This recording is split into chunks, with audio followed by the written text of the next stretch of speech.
बड़े आनंद में उत्सव मना रहे थे तो देखा भगवान ने कि इनको अहम हो गया है कि मैं बलवान हूँ और मैंने दैत्यों पर विजय प्राप्त की। तो सभा के सामने भगवान एक यक्ष रूप में प्रकट हुए।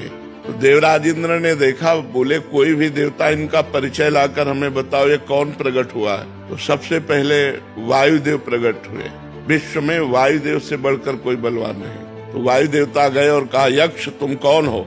तो उनका, हम तो अपना परिचय बाद में बताएंगे, पहले आप बताएं आप कौन हैं। बोले मैं पवन हूँ, वायु। क्या है आप में क्षमता। तो उनका क्षमता ऐसी कि मैं पूरे त्रिभुवन को तिनके के समान उड़ा सकता हूँ। तो एक तिनका प्रकट किया और कहा उड़ा के दिखाओ। अब वायु देवता से तिनका उड़ाने की बात, वो तो ब्रह्मांड उड़ा दे, लेकिन तिनका नहीं उड़ा। कहा पूरी ताकत लगाओ। वायु देवता पूरी ताकत लगा के हार गए। तिनका ऐसे से ऐसे नहीं कर पाए। आए और बैठ गए। देवराज इंद्र ने कहा कौन है। बोले असमर्थ रहा उनका परिचय प्राप्त करने में। दूसरा देवता अग्निदेव प्रकट, उनके पास गए। उनका आप कौन है। अग्नि।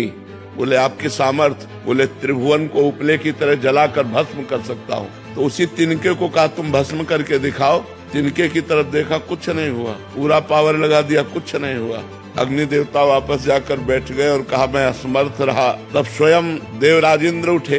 जे ही गए सो यक्ष अंतर ध्यान हो गए। यक्ष की जगह पर दुर्गा देवी प्रकट हुई और उनका, देवराज इंद्र तू इतना घमंडी है कि तू भगवान से बात करने का भी। अग्नि देवता में इतनी सामर्थ्य नहीं कि तिनके को भस्म कर सके। सब भगवान की सामर्थ्य से युक्त हो।